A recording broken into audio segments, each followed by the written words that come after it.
Assalamualaikum warahmatullahi wabarakatuh. Sahabat-sahabat yang insya Allah dimuliakan oleh Allah, dirahmati oleh Allah.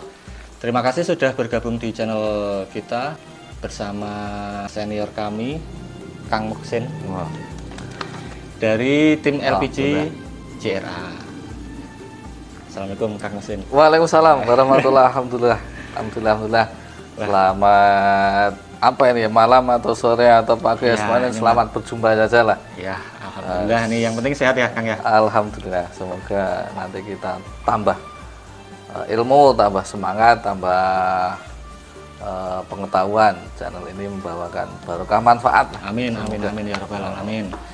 Ya, untuk sahabat-sahabat yang baru saja mengikuti channel kami, channel kita ini kami khususkan untuk edukasi maupun penanganan kasus sihir ataupun gangguan-gangguan gaib yang dimana banyak dialami oleh masyarakat di Indonesia ini, terutama di lingkungan sekitar kita juga masih banyak ya Kang ya. Banyak.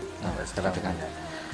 Nah, untuk malam ini kita ada satu tema pembahasan menangani satu kasus sihir ya.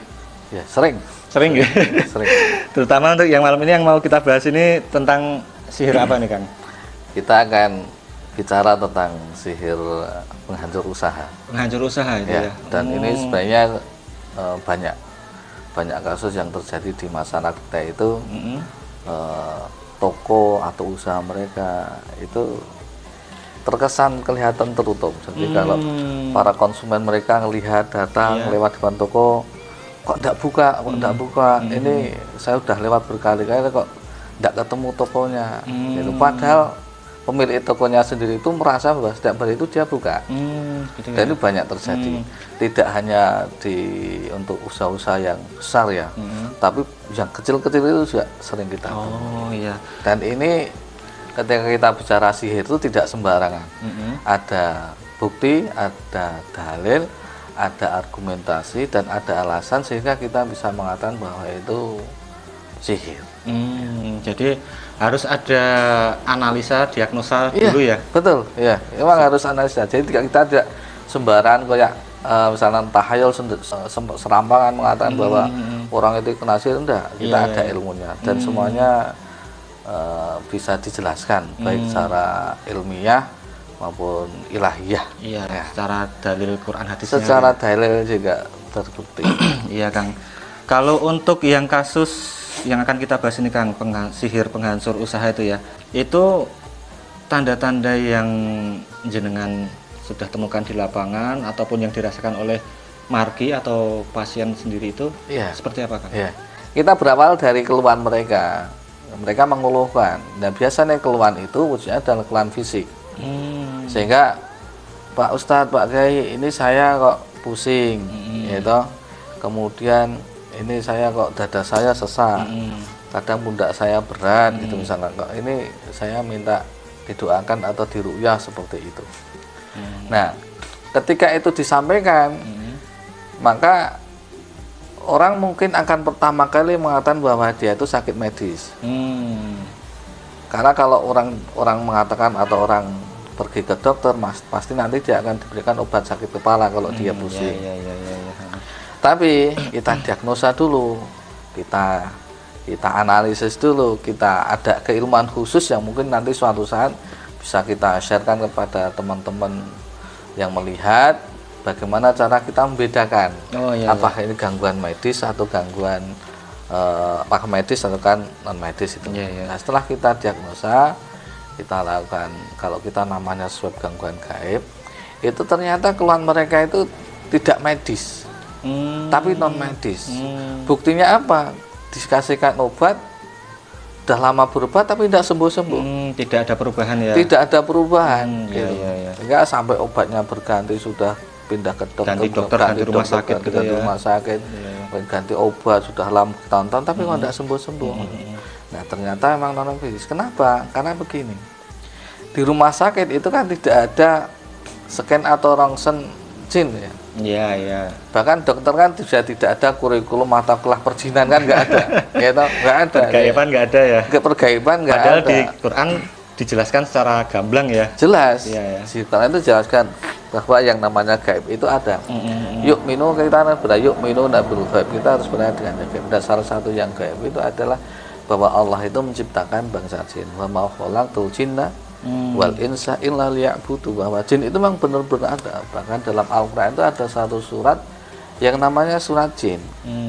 Nah, jin itu ketika sudah masuk ke dalam tubuh seseorang, maka dia akan menimbulkan rasa sakit. Kalau di kepala dia bertempat di situ, maka akan pusing. Gitu. Kalau bertempat di dada, maka dia kemudian sesek. Nah, ciri khasnya adalah diobati tidak sembuh-sembuh. Nah, terus kita ada alat, kita diagnosa, ternyata ini non medis. Non medis sendiri itu ada banyak sebenarnya.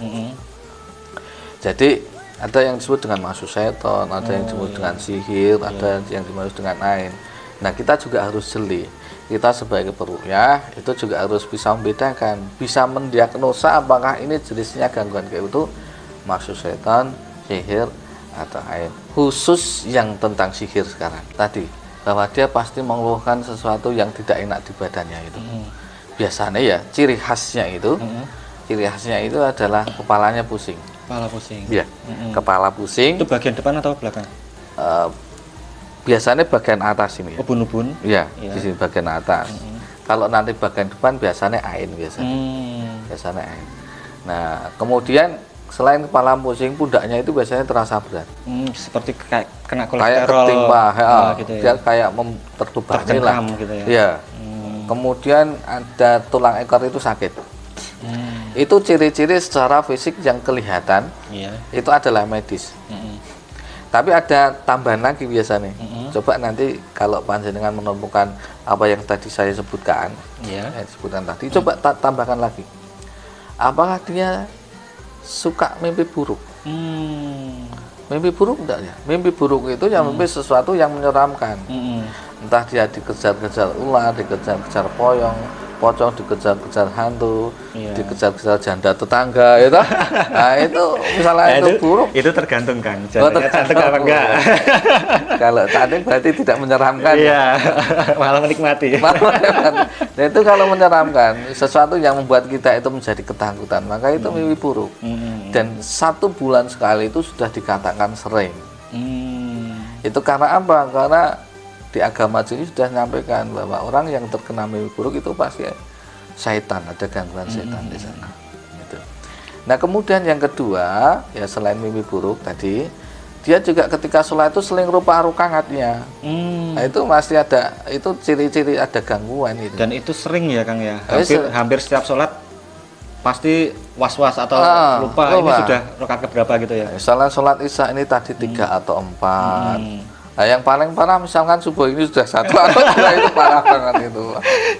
Tapi ketika kalau sholat kok lupa, lupa rakaatnya sudah berapa, ini sudah tahiyat atau belum tadi. Ya, paling parah ini wis Fatihah atau belum, ini takbir ya itu. Banyak lupa rakaat syarat itu menandakan bahwa ada gangguan. Nah, kalau itu diimbangi, ada barengannya dengan tadi sakit kepala, pundak berat, tulang ekor sakit, maka itu ada indikasi sihir. Berarti secara keluhan. Itu keluarga apakah juga terkena dampaknya atau hanya? Nah, begini. Target. Jadi yang namanya sihir, sihir itu kan ada peran dukun, buhol, dan jin di sini. Karena mungkin seorang ini adalah benci dengan seseorang, dia mendatangi ke dukun. Kemudian si dukun ini dia akan membuat sebuah media tanda alamat bagi para jin itu untuk menyerang. Nah, medianya ini macam-macam. Kalau yang paling sering kita temui yang ada di wilayah Jawa ini ya, itu paling sering kita temui itu wujudnya adalah tulang biasanya, tulang, paku, kemudian tanah kuburan, itu yang paling sering digunakan. Nah, media ini kemudian dilemparkan atau ditanam di rumahnya, rumah si sasaran tadi. Nah, terus jin ini akan datang ke sana, jin collection tadi, akan ke sana, tuan rumah yang tadi sasaran tadi yang pengen diserang itu kan lewat. Begitu lewat, masuk dia. Masuk, sehingga lah jin itu masuk ke dalam tubuh tadi. Ketika kita sampaikan, jin itu kalau sudah masuk ke dalam tubuh maka akan mengibatkan efek sakit yang seperti efek medis. Kalau jadi kepala jadi pusing, di pundak jadi berat, di tulang ekor jadi patah. Berarti itu siapapun penghuni di rumah itu bisa berpotensi terkena Bisa semua terkena, ya? iya. Tidak hanya si target Tidak hanya si gitu target, semua yang di sana bisa terkena juga. Buhul sihir yang ditemukan apa Kang waktu itu Kang? Ya, jadi begini. Kita ada metode ya, nanti biar walaupun untuk sekarang mungkin tidak saya jelaskan bagaimana mungkin cara nanti next kita, video ya Kang ya, habis bisa itu mungkin suatu saat bisa kita jelaskan. Yang pasti kita ada metode, kita tidak sembarangan ya. Kita ada ilmunya sendiri dan ini bisa dibutuhkan dan sudah terbukti ya. Jadi buhul itu kemudian kita temukan. Biasanya memang di luar rumah. Dan yang kita temukan waktu itu adalah yang dipakai adalah bulu ayam. Bulu ayam. Oh, Ya. bisa dijadikan buhul. Bisa. Ya? Bisa. Dan sesuatu yang tadi saya katakan ada tulang, ada paku, ini yang dipakai bulu ayam. Gimana sih cara sihir dan jin itu berefek pada ekonomi seseorang? Iya betul. Apakah Ini penting. dibuat orangnya itu males-malesan atau orangnya dibuat nggak bisa kerja atau memang buka pun atau usaha apapun juga kayaknya sial terus gitu. Gimana Kang? Ya, betul. Jadi paling tidak ada tiga aspek yang terkena oleh sihir. Satu, kesehatan. Karena jelas yang namanya jin itu habitatnya adalah di luar tubuh. Kalau sudah masuk ke tubuh seseorang, maka dia akan berefek sakit. Sehingga secara medis dia akan sakit. Secara medis. Yang kedua, secara psikologis. Secara psikologis orang itu menjadi pemarah. Karena pemarah, maka hubungan dengan orang itu kan menjadi tidak nyaman, tidak tentram dengan keluarganya, sering marah. Istrinya kadang salah sedikit, tehnya kurang panas, tehnya kurang manis, itu dimarahi. Anaknya tidur sembarangan atau dimarahi. dengan relasi bisnisnya Dengan pun relasi juga bisa, bisnis jadi seperti itu, kadang malah bisa digagalkan. Sama konsumen pun juga jadi. Iya, itu jadi selain psikis ke ekonomi juga jadi seperti itu. Karena tadi apa? Tadi efeknya perjanjian kontrak kerja bisa dibatalkan.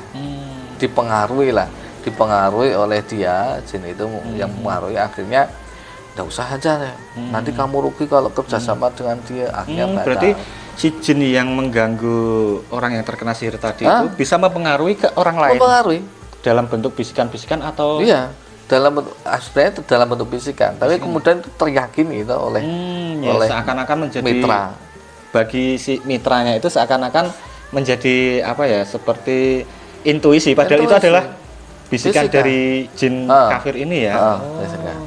Itu kemudian toko ya tadi saya katakan, ini konsumen itu bisa tertutupi oleh mereka, sehingga seolah-olah tokonya itu tutup, padahal bukan. Jadi ilusi mata gitu. Ilusi mata. Itu tutup, seolah-olah tutup, padahal bukan. Dan ini banyak terjadi. Dan kalau efek banyak, kita juga sering menemukan cerita-cerita di lapangan itu yang misalnya nih nasinya basi atau seperti apa itu. Ya, bisa juga. Bisa juga. Artinya bisa juga itu begini. Jadi sebenarnya mereka seperti membuat ilusi, membuat halusinasi, gitu. Sehingga seolah-olah kok ini sepertinya kok seperti ini ya, dagangannya kok nggak enak atau bau atau dan lain sebagainya. Nah, untuk cara penanganannya nih Kang. Cara penanganannya istilahnya terutama untuk kasus yang ini itu gimana Kang? Waktu itu? Oke. Sebenarnya sederhana, kita itu sudah punya alat obatnya, itu sudah punya. Wa nunazzilu minal Qur'ani ma huwa shifaa. Allah itu sudah menurunkan Al-Qur'an itu sebagai obat. Tinggal kita itu qul huwa lil ladzina amanu hudan. Kita tinggal iman saja, percaya. Jadi kalau orang terkena gangguan gaib sihir, obatnya sebenarnya Al-Qur'an. Kenapa? Surat Muawwidhatain, Falak dan Anas itu kan sebenarnya ketika diturunkan itu kan dalam rangka untuk menyelesaikan waktu itu Rasulullah terkena sihir oleh Nabi bin Aswad. medianya adalah sesuatu yang diikatkan di sebuah sumur. Nah, itulah kemudian Allah menurunkan melalui malaikat Jibril surat Muawwidatayn. Sehingga kalau kita itu misalkan ada teman atau mungkin kita sendiri ngalami usaha kita terkena sihir seperti tadi ciri-ciri, maka sebenarnya obatnya itu Al-Qur'an. Al-Qur'an. Ya? Obatnya Al-Qur'an. Terapinya pakai Quran, obatnya itu Al-Qur'an. Insya Allah, dan ini kita sudah menangani banyak kasus ya, dan alhamdulillah dengan ridha Allah maka mereka tersembuhkan dengan Al-Quran itu. Nah, teknisnya bagaimana dan lain sebagainya tentu saja ada, kalau bahasa kita SOP ya, standar operating prosedur yang itu ada ya. Mungkin kalau kita ceritakan di sini mungkin nanti lama, tapi intinya ya mungkin nanti next video bisa kita breakdown lagi ya. Tapi obatnya adalah Al-Quran. Al-Quran ya. Dan obatnya itu pun ada ayat-ayat pilihan juga ya. Ada ayat pilihan. Ya, insya Allah akan kita bahas di video-video kita berikutnya. Paling utama setelah penanganan ruqyah, betul, itu ada nggak toh gimana ya, metode khusus yang bisa dilakukan sendiri oleh si pasien pasca ruqyah? Oh ya. Jadi begini. Jadi untuk penuntasan kasusnya atau penuntasan ya aura-auranya atau gimana gitu? Ya, betul. Jadi ada yang setelah proses ruqyah ya, terapi Qur'ani ya. Sekali lagi saya katakan bahwa ruqyah itu tidak identik dengan kesurupan ya. Ruqyah tidak identik dengan kesurupan. Jangan sampai salah nanti karena keseringan nonton TV kok ruqyah itu selalu kesurupan. Tidak seperti itu. Sebenarnya jin itu ketika dia masuk nunggu 4 hal. Ya. Nunggu 4 hal. 1 marah, yang kedua sedih, yang keempat itu takut, yang ketiga takut, yang keempat huflah. Marah, sedih, takut, huflah atau kosong pikiran, sering ngalamin. Maka terapi setelah ruqyah adalah menutup 4 ini. Istilahnya jalurnya ini tadi ya. Jalurnya kita tutup. Nah, jangan mudah marah, sehingga terapinya adalah jangan mudah marah, jangan sedih, jangan takut, dan isi selalu waktu itu dengan berzikir, ingat kepada Allah. Nah, sebenarnya keempat ini bisa kita tutup dengan rasa syukur, gembira. Itu ada sebuah obat yang luar biasa. Dan Allah sendiri sudah menyampaikan la in syakartum la azidannakum, bahwa siapa yang bersyukur maka nikmatnya ditambah. Dan ana idzatun ni'amti, kalau kita bersyukur, kita merasa sehat, insya Allah maka kesehatan itu akan terus diperoleh. Sehingga terapinya adalah tahsinat qalbiyah namanya. Perbentengan hati, menjaga hati untuk tidak terkena 4 itu, diganti dengan rasa syukur dan sering-seringlah beribadah. Karena biasanya orang yang terkena sihir itu biasanya loh ini ya, adalah orang-orang yang imannya itu lemah. Sehingga setelah terkena sihir sudah diterapi Quran, maka tingkatkanlah iman, tingkatkanlah ibadah, tingkatkanlah takwa, seringlah mendekatkan diri kepada Allah Subhanahu wa taala, dan jangan lupa Al-Qur'an selalu dibaca. Alhamdulillah, ini semoga bisa menjadi wawasan baru untuk kita semuanya, dan bisa juga dari teman-teman ya mungkin yang mengalami atau merasakan indikasi-indikasi awal yang sudah disampaikan oleh Kang Muhsin ini tadi, bisa mendeteksi diri sendiri atau keluarganya. Nah, jika memang mengalami gangguan-gangguan atau apa, mungkin kita juga bisa open, iya Kang ya, konsultasi, monggo silakan. Konsultasi ya, mungkin nanti nomor WhatsApp atau link monggo silakan. Instagramnya bisa kita cantumkan di deskripsi ya Kang ya. Jadi insya Allah nanti teman-teman bisa konsultasi langsung bersama tim kami insya Allah.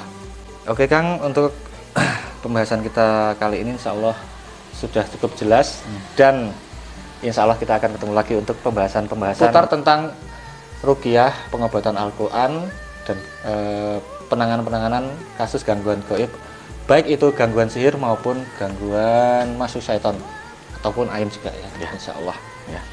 Baik teman-teman yang dirahmati Allah, sekian dari kami. Insya Allah mudah-mudahan bermanfaat. Wabillahi taufiq wal hidayah. Wassalamualaikum warahmatullahi wabarakatuh. Waalaikumsalam warahmatullahi wabarakatuh.